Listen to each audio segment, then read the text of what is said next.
مرید کسے کہا جا سکتا ہے اور مرید ہوتا کون ہے اور مرید کسے کہنا درست ہوتا ہے، یہ میں آپ کے سامنے پیش کر رہا ہوں۔ مرید کا جو لفظی معنی یا لغوی معنی ہوگا، یعنی ڈکشنری کے اعتبار سے، جب آپ کہیں کہ میں مرید ہوں، مطلب آپ یہ کہہ رہے ہیں لغت کے اعتبار سے، ڈکشنری کے اعتبار سے، عربی زبان کے اعتبار سے، کہ میں چاہنے والا ہوں۔ ابھی کس کو چاہنے والے ہیں، کس کی چاہت آپ کے دل میں ہے، وہ پیران پیر جو ہے وہ اس کی وضاحت کریں گے۔ جب آپ نے کہا کہ میں مرید ہوں اور یہ نام نہیں لیا کہ کس کا مرید ہوں، تو یہ بات سمجھ میں آ گئی کہ آپ کسی نہ کسی کے چاہنے والے ہیں، کسی کی خواہش رکھنے والے ہیں، اور کسی کی جانب رغبت رکھنے والے ہیں، اور کسی کی جانب میلان رکھنے والے ہیں، اور کسی تک پہنچنے کا ارادہ رکھنے والے ہیں۔ یہ معنی مرید کا ہے۔ یہ لفظی معنی ہے، لغوی معنی ہے۔ اب اس کا جو معنی پیران پیر نے اپنی کتاب اور مشہور زمانہ کتاب غنیۃ الطالبین میں، اور اس کتاب کے سب سے آخر میں جا کر کے آپ نے آداب المریدین کے نام سے ایک باب قائم فرمایا ہے پیران پیر نے۔ آداب المریدین جو چیپٹر ہے، اس کے تحت پھر 3 لفظ پیران پیر لے کر کے آئے ہیں: ارادت، مرید اور مراد، اور پھر ان سب کی الگ الگ انہوں نے ڈیفینیشن کی ہے، تعریف کی ہے۔ سب سے پہلے پیران پیر نے ارادت کا ٹائٹل رکھا ہے، اور اب وہ ارادت کی تعریف یعنی اس کی پریبھاشا بیان فرما رہے ہیں۔ ارادت کیا ہے؟ فرماتے ہیں ارادت اپنی عادت کو ترک کر دینے کا نام ہے۔ اپنی جو عادتیں آپ کی اپنی عادتیں ہیں، اگر آپ کسی سے مرید ہو رہے ہیں، کسی کے ساتھ اپنی نسبت جوڑ رہے ہیں اور کسی کے سلسلے میں شامل اور داخل ہو رہے ہیں، تو پیران پیر نے ارادت کی جو آپ کے مرید ہونے کا عمل ہے، اس کی پہلی تعریف آپ نے یہ فرمائی ہے کہ ارادت نام ہے اپنی عادات کو چھوڑ دینے کا، اور آپ نے جس کا دامن تھاما ہے اس کی عادتیں اپنا لینے کا، اور اپنی جو عادتیں ہیں، اپنی عادتوں سے مراد جو اپنی بری عادتیں ہیں، نفسانی شہوانی جو عادتیں ہیں، اور وہ خواہشات جو اللہ کی نافرمانی کی طرف لے جاتی ہیں، تو پیران پیر نے کیا فرمایا کہ ارادت نام ہی اس چیز کا ہے کہ بندہ اپنی عادتوں کو چھوڑ دے، اور جس کے سلسلے میں داخل ہوا ہے صاحب سلسلے کی عادت کو اپنی عادت بنا لے۔ تو سمجھیں مرید کسے کہتے ہیں، اور یہ وہ تعریف ہے کہ پھر آپ کو چراغ لے کر کے ڈھونڈنا پڑے گا۔ کوئی بندہ یہ کہنے کی ہمت نہیں کر پائے گا کہ میں پیران پیر کا مرید ہوں، کیونکہ اس نے اپنی عادتوں کو ترک ہی نہیں کیا ہے۔ ہر کوئی اپنی عادت، اپنی مرضی اور اپنی خواہش کے مطابق زندگی گزار رہا ہے، اور اگر پوچھا جائے تو بڑے فخر کے ساتھ یہ بتایا جا رہا میں پیران پیر کا مرید ہوں۔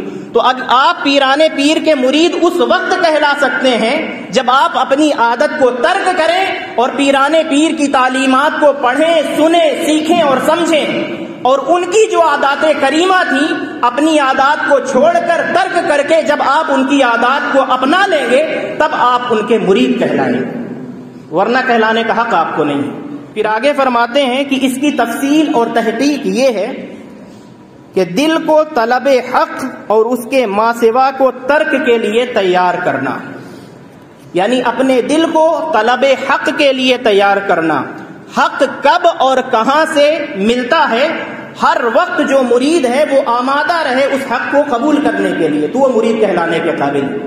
اور جسے صبح و شام اور ہر جمعے کو یہ بتایا جائے کہ یہ کسی پر مخفی نہیں ہے کہ 5 وقت کی نماز فرض ہے، اور پھر بھی وہ بندہ نماز سے جان چھڑاتا رہے، بھاگتا رہے، تو وہ نماز چھوڑ کر کے اگر دن بھر میں وہ 10 مرتبہ بھی نیاز کروائے تو بھی وہ اپنے آپ کو مرید یا قادری کہلانے کا حقدار نہیں ہے۔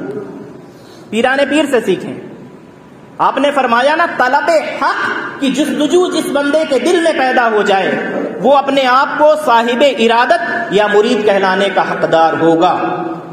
تو ہر مرید پیران پیر کی جو یہ ڈیفینیشن ہے اور ان کی جو ارادت کی تعریف ہے، اس تعریف کے آئینے میں اپنے آپ کو دیکھے، اپنی ذات کو دیکھے کہ کیا میں نے اپنی عادتوں کو چھوڑا ہے، کیا میں نے حق قبول کرنے کا مکمل ارادہ، پختہ ارادہ کر لیا ہے؟ اگر کر لیے ہیں، جتنے لوگوں نے یہ ارادہ کر لیا ہے، تو پھر ان کے لیے مبارک ہو کہ وہ پیران پیر کے مرید ہیں۔ ورنہ صرف زبانی کلامی دعویٰ ہے. اور پھر اس کے ماں سوا کو ترک کرنے کے لیے تیار رہے. اس کے ماں سوا یعنی اللہ کے ماں سوا کو. یعنی جب بندہ مرید ہوتا ہے تو مرید کا معنی میں نے آپ کو بتایا چاہنا، ارادہ کرنا. تو بندہ جب مرید ہوتا ہے تو وہ کس کا ارادہ کرتا ہے؟ اللہ کو پانے کا ارادہ کرتا ہے، اللہ تک پہنچنے اور اللہ تک رسائی پانے کا ارادہ کرتا ہے. تو جب آپ نے ارادہ کر لیا مجھے اللہ تک پہنچنا ہے، تو اسی لیے پیران پیر یہ فرما رہے ہیں کہ جب اللہ تک پہنچنے کا آپ نے ارادہ کر لیا اور آپ نے پختہ عزم کر لیا کہ اب مجھے اللہ تک پہنچنا ہے، اور اس تک پہنچنے کے لیے آپ نے کسی کے ہاتھ میں ہاتھ دیا اور اس سے مرید ہوئے، اس سے ارادت کی، بیعت کی، آپ نے نسبت جوڑی اور نسبت قائم کی، تو اب آپ کا کام یہ ہے، تیسری جو چیز پیران پیر نے فرمائی ہے وہ یہ ہے کہ اس کے ماں سوا جتنی بھی چیزیں ہیں ان تمام چیزوں کو ترک کر دے.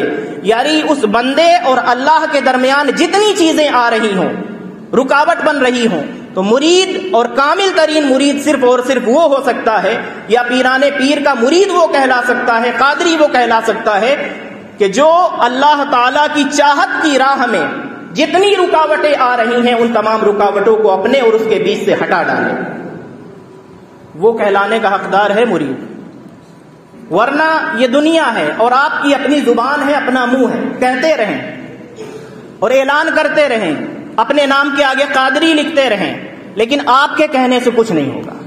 جن کے سلسلے میں آپ کو جانا ہے انہوں نے پوری تعریف کر دی ہے اور بتلا دیا ہے کہ مرید کسے کہتے ہیں. اب آپ اس تعریف پر کھرے اترتے ہیں تو آپ سمجھیں کہ میں قادری ہوں اور میں مرید ہوں حضور غوث پاک کا، نہیں تو آپ یہ جان لیں کہ آپ ان کے مرید نہیں ہیں جو بھی اس تعریف پر کھرے نہیں اترتے. تو یہ پیران پیر کی جو ہے وہ تعریف تھی جو آپ نے ارادت کی تعریف فرمائی ہے.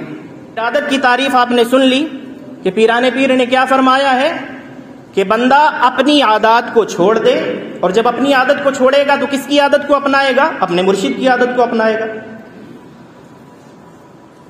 مرشد کامل نہیں ہے تو حضرت پیران پیر کی عادت کو اپنائے گا، رسول اللہ صلی اللہ تعالی علیہ وسلم کی عادت یعنی حضور کی سنت کو اپنائے گا. یہ تعریف ہے کسی مرید کی، اور یہ تعریف خود پیران پیر نے کی ہے. اور اللہ کے ماں سوا ہر چیز کو ترک کر دے گا جو ارادت کرنا چاہے گا، اور جس نے یہ نہیں کیا تو وہ صاحب ارادت نہیں ہے. دوسرا جو عنوان اور ٹائٹل ہے مرید کون ہے، یعنی مرید کسے کہا جاتا ہے. پیران پیر کی نگاہ میں مرید کسے کہنا چاہیے اور کس بندے کو یہ سمجھنا چاہیے کہ میں قادری ہوں، چشتی ہوں، نقشبندی ہوں، سہروردی ہوں یا جو بھی ہوں، اپنے آپ کو مرید کہلوانے کا حقدار کون ہے؟ صاف ستھرے بالکل نپے تلے الفاظ میں پیران پیر نے دیکھیں کیا فرمایا. فرماتے ہیں مرید وہ ہے جس میں یہ صفت پیدا ہو جائے کہ وہ ہمیشہ اللہ تعالی اور اس کی عبادت کی طرف متوجہ رہے. یہ ہے مرید. اب آپ سمجھ لیں کہ کتنے لوگ مرید ہیں. مرید کی ڈیفینیشن کیا ہے پیران پیر کی نگاہ میں؟ کیا فرماتے ہیں کہ وہ جو مرید ہوگا وہ ہمیشہ اللہ تعالیٰ اور اس کی عبادت کی طرف متوجہ رہے، یعنی اللہ تعالیٰ کی ذات کی طرف بھی اس کی توجہ لگی رہے، اور ہر وقت جب اللہ تعالیٰ کے دربار سے اس کی عبادت اور بندگی کرنے کا بلاوا آئے، اذان کی شکل میں، حی علی الصلاۃ یا حی علی الفلاح کی شکل میں، یا رمضان کا مہینہ آ جائے، روزے کا حکم ہو، یا حج فرض ہو جائے، یا زکوٰۃ دینا فرض ہو جائے، تو اس کی عبادت کی جتنی شکلیں ہیں بندہ ہر وقت ان عبادتوں کو کرنے کے لیے تیار رہے، وہ مرید ہے. اور جو نہیں کرتا اس کا کھوکھلا اور زبانی دعویٰ ہے، کرتے رہے وہ اپنا دعویٰ. آگے دیکھیں، یہ فرما دیا نا کہ مرید وہ ہے جو ہمیشہ اللہ تعالیٰ کی طرف اور اس کی عبادت کی طرف متوجہ رہے. پھر آگے فرماتے ہیں غیر خدا سے ہمیشہ کے لیے منہ پھیر لے. اس کا الٹا ہے بالکل، یعنی اللہ تعالیٰ کو چھوڑ کر ہر ایک سے مانگا جا رہا ہے. پیران پیر نے کیا فرمایا؟ فرماتے ہیں غیر خدا سے منہ پھیر لے. تو ہر وہ شخص یعنی اللہ کو چھوڑ کر کے جب اللہ کو پانا ہے تو اللہ کی راہ میں لگ جائے، اور اللہ کی راہ میں جتنی چیزیں رکاوٹ بنتی ہیں ان تمام اللہ کے علاوہ ما سوا اللہ سے منہ پھیر لے ہمیشہ کے لیے. وہ بندہ مرید ہے. آگے دیکھتے جائیں. فرماتے ہیں اس سے منہ پھیر لے اور اس کی بات نہ مانے. ما سوا اللہ کی، اللہ کے علاوہ کی بات نہ مانے، جب بھی مانے تو اللہ کی بات مانے، اور ہر اس شخص کی بات مانے جو اللہ کی بات منوانا چاہے، جو اللہ کی بات بتانا چاہے۔ تو یہ پیران پیر جو ہے مرید کسے کہتے ہیں، یہ اس کی تعریف فرما رہے ہیں۔ اپنے رب عز و جل کی بات سنے اور کتاب و سنت پر عمل کرے، صرف اللہ کا فرمان سنے، اس کا حکم سنے، اور کتاب و سنت یعنی قرآن پاک پر، قرآن مجید پر، قرآنی احکام پر، اور حضور پاک علیہ الصلوۃ والسلام کے جو ارشادات ہیں جنہیں حدیث کہا جاتا ہے ان پر عمل کرے۔ یہ مرید ہے، مرید کی یہ تعریف ہو رہی ہے۔ پھر آگے فرماتے ہیں اس کے ماں سوا سے بہرا ہو جائے، یعنی اللہ کے علاوہ اگر کسی طرف سے کوئی حکم آتا ہے، کوئی کہتا ہے کہ یہ کام کر لو، تو اگر وہ فرمان الہی کے مطابق ہے تب تو ٹھیک ہے، اس کام کو کر لے، پھر وہ اللہ ہی کا حکم کہلائے گا۔ لیکن اگر اللہ کے حکم کے علاوہ کوئی حکم کسی جانب سے آتا ہے، یا کسی گناہ کی کوئی دعوت آتی ہے، اللہ کی نافرمانی کی طرف کسی جانب سے پکارا اور بلایا جاتا ہے، تو پیران پیر فرماتے ہیں مرید اصل میں وہ ہے جو اس آواز کو نہ سنے، اس آواز کو سننے سے بہرا ہو جائے، جو اللہ تعالیٰ کی نافرمانی کی جانب بلانے والی کوئی آواز ہے، یہ ہے مرید۔ آگے فرماتے ہیں اللہ کے نور سے دیکھے۔ اللہ کے نور سے کیا؟ اللہ کا نور جو اللہ تعالیٰ نے فرمایا نا، قد جاءکم من اللہ نور و کتاب مبین، قرآن مجید اللہ کا نور ہے، حضور پاک علیہ الصلوۃ والسلام اللہ کا نور ہے۔ تو حضور کی جو تعلیمات ہیں ان تعلیمات کے مطابق اپنی زندگی گزارے، اور ان تعلیمات کو دیکھ دیکھ کر کے جب اپنی زندگی گزارے گا تو پھر گویا کہ وہ اللہ کے نور سے دیکھ رہا ہوگا۔ یہ ہے مرید کی تعریف پیران پیر کی زبان میں۔ اور فرماتے ہیں اپنے اور باقی مخلوق میں صرف اسی کے فعل کو دیکھے۔ آپ کا کچھ بھی بھلا ہو رہا ہو، آپ کا عقیدہ صرف اور صرف یہ ہو کہ یہ بھلا جو ہوا ہے اللہ تعالیٰ کی جانب سے ہوا، یہ کام جو ہوا ہے اس کا فاعل حقیقی اللہ تعالیٰ ہے۔ فرماتے ہیں کہ اپنے کسی بھی کام میں صرف اور صرف اللہ تعالیٰ کے فعل کو دیکھے، جو کچھ بھی ہوتا ہے آپ کے ساتھ، آپ اس میں آپ کو یہ نظر آئے کہ یہ اللہ تعالیٰ کی جانب سے اس کا فضل ہے یا اس کی عطا ہے، یا اللہ تعالیٰ کی یہ قدرت ہے، اس نے جو کچھ مجھے عطا فرمایا ہے۔ اپنی جانب نہ دیکھے کہ میں نے یہ کمال کر دیا۔ تو آپ کیا فرماتے ہیں کہ باقی مخلوق میں صرف اللہ تعالیٰ کے فعل کو ہی دیکھے، غیر سے اندھا بن جائے، اللہ تعالیٰ کے غیر سے کیا ہو جائے؟ اندھا بن جائے، غیر کی طرف کوئی توجہ نہ رکھے، غیر سے کبھی نہ اس کے ساتھ نہ اس سے مانگے، نہ اس سے کوئی سوال کرے، اللہ رب العزت کے علاوہ سے وہ اندھا بن جائے، اور اس سے پہلے فرما دیا ہے کہ بہرا بن جائے، اندھا بہرا بن جائے، صرف اللہ کو پہچانے، کیونکہ مرید کہتے ہی اس کو ہیں جو اللہ تعالیٰ کی جانب ارادہ کرے، یعنی اللہ کو پانے کا ارادہ کرے، اللہ کی راہ میں چلنے کا ارادہ کرے، اللہ کی خواہش رکھے، اللہ کی آرزو رکھے، اللہ تعالیٰ کو پانے کی رغبت رکھے۔ تو مرید پیران پیر کی زبان میں اور ان کی تعلیمات کے مطابق مرید اسے کہا جاتا ہے کہ جو اپنے اور اللہ کے درمیان جتنی بھی چیزیں آتی ہیں ان تمام چیزوں کو جو نکال دیتا ہے وہ مرید کہلاتا ہے۔ آخری ایک لائن، مرید کسے کہا جاتا ہے کہ وہ خدا کی محبت میں محض اس کی رضا کے لیے کثرت سے نوافل پڑھتا رہے۔ اب آپ بتائیں کہ پیران پیر یہ کہہ رہے ہیں، مرید کی یہ پوری تعریف ہو رہی ہے ایک لائن سے کہ یہ کام کرے گا جو مرید ہوگا، اس میں سے ایک چیز یہ ہے کہ وہ کثرت سے نفل پڑھے گا۔ اب آپ بتائیں کہ جو بندہ فرض نماز چھوڑتا ہوگا کیا وہ اپنے آپ کو غوث پاک کا یا کسی بھی پیر کا مرید کہلانے کے لائق ہے؟ نہیں۔ اپنے نام کے آگے قادری لکھتے رہو، اور یہ قادری لکھنا اور اپنے من سے اپنی جانب سے نسبت جوڑنا اس وقت تک آپ کو نہ دنیا میں فائدہ دے گا نہ آخرت میں فائدہ دے گا جب تک کہ ان کی تعلیمات کے مطابق اپنی زندگی نہ گزارنا شروع کر۔ تو اگر آپ فرائض سے دور ہیں تو ان فرائض کی جانب آئیں۔